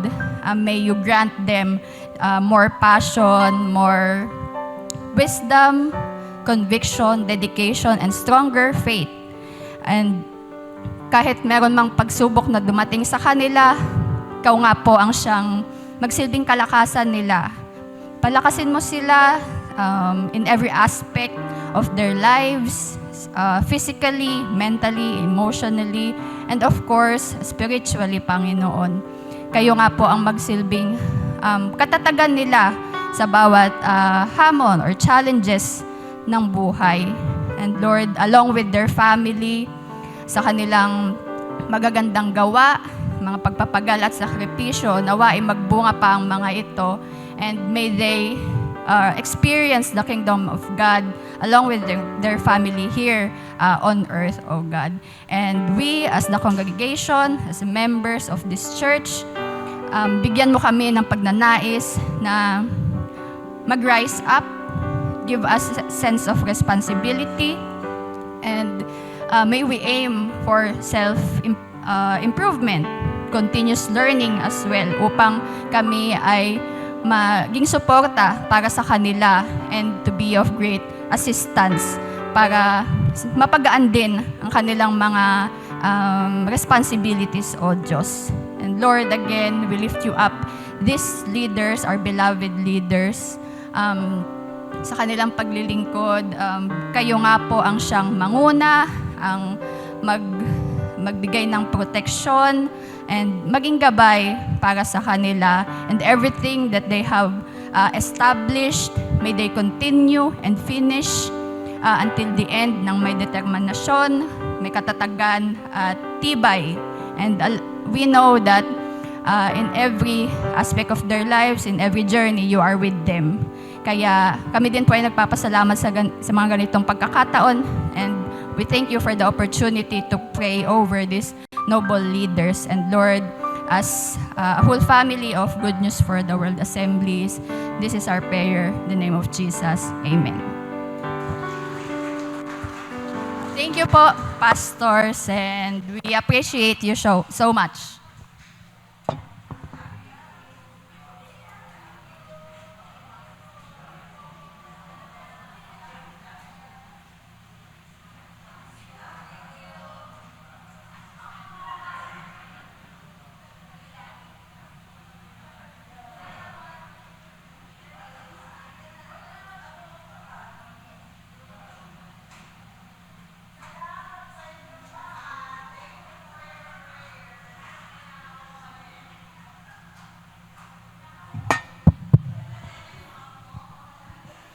Okay, dadako na po tayo sa ating mga announcement. Paki-flash na lang.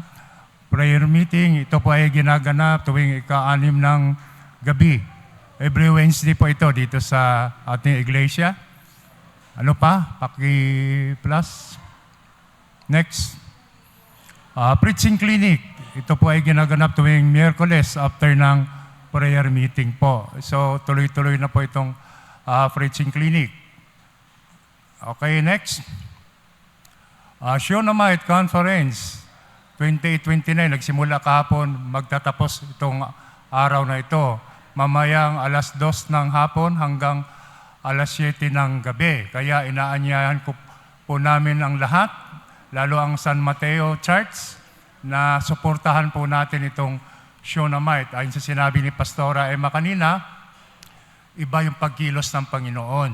Diba? So masaya dahil yung speaker po natin, yung si Bishop Favor, bukod sa anointed po siya, magaling din po siya magpatawa. So may halong comedy.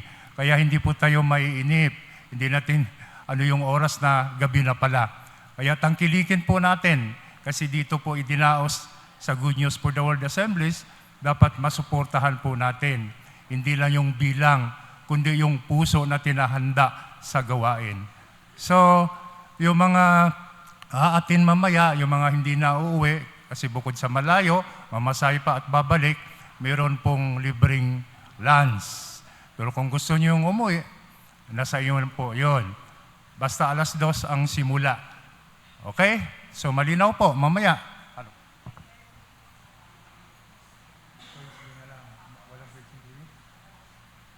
Okay, sa darating na Miyerkules, wala po munang prayer meeting. Imumove siya ng Thursday. Malinaw. So sa darating na Thursday, meron po tayong prayer meeting, pero sa darating na Miyerkules, wala po. Imumove siya ng Thursday. Okay? Malinaw? Okay. See you next after ng Shonamite. Ito po, yung nais na magkaroon ng Bible study sa bawat tahanan ninyo.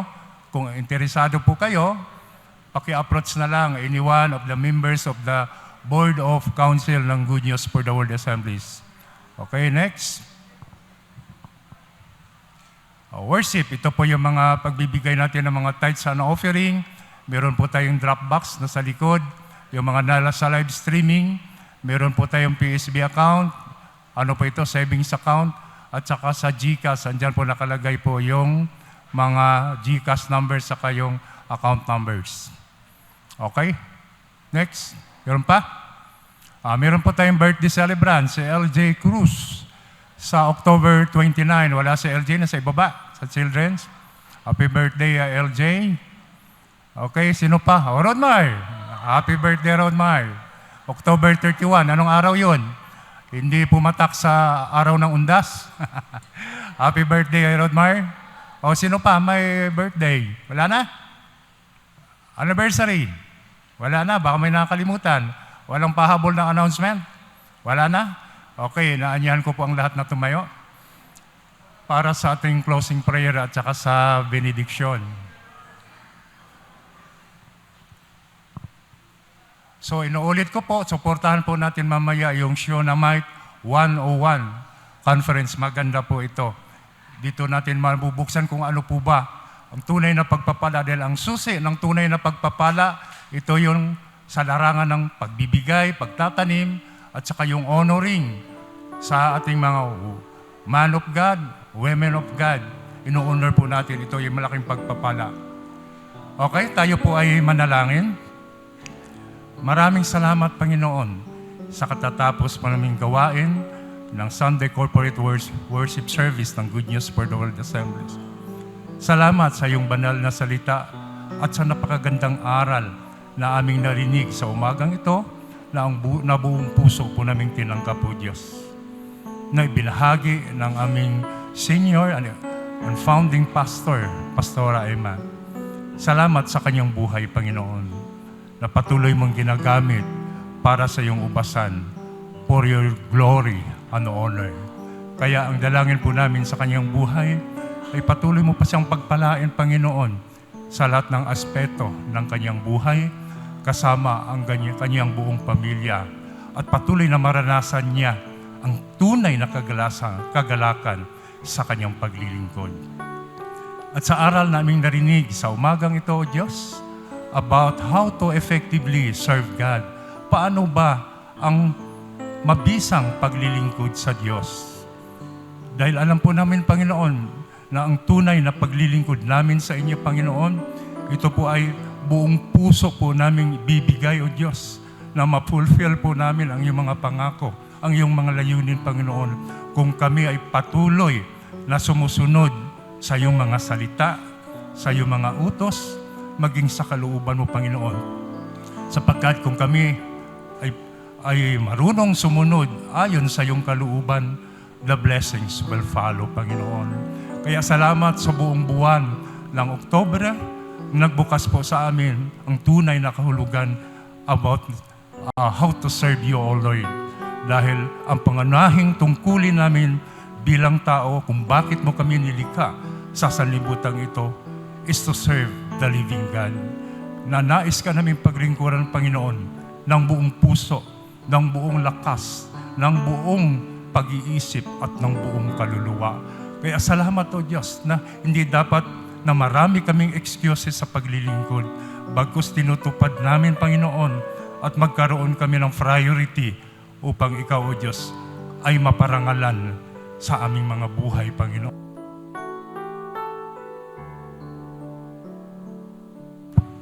Hallelujah. Tinataas at pinasalamatan din namin, Panginoon, ang mga nagdiriwang o magdiriwang pa lang ng kanilang kaarawan. Salamat sa panibagong taon na idinagdag mo sa kanilang buhay, O Diyos.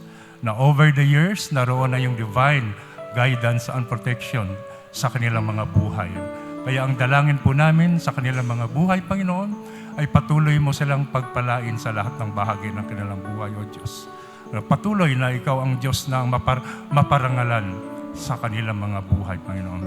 At maging sa mga kapatid namin na nagbigay ng mga tithes and offering, ito po'y tinataas at pinasalamatan po namin ito sa inyo, O Diyos, na itong mga taong ito ay patuloy na pagpalain mo, Panginoon, dahil sa kanilang bukas na palad o puso sa larangan ng pagbibigay. Kaya balik mo ito, O Diyos, sa kanila ng siksik, liglig at umaapaw na biyaya. Kung anumang hanap buhay o negosyo o anong uri man ang kanilang pinagkikitaan, ay patuloy mo silang pagpapalain, Panginoon. Kaya salamat, O Diyos, sa mga nagbigay, Panginoon. Hallelujah, Jesus. Hallelujah. Kaya mga kapatid, itaas po natin ating mga kamay at tanggapin po natin ang pag-ibig at pagpapala ng ating Amang nasa langit, maging ang pagliligtas ng ating Panginoong Hesukristo at ang pakikipisan ng banal na Espiritu Santo ngayon at magpakailanman. Umayo tayo na taglayin ang kagalakan at kapayapaan sa ating mga puso. Kaya ang lahat ng mga anak ng Diyos ay magsabi ng Amen! Malakas sa palakpak sa ating Panginoon. Ho, ho, ho, ho, ho!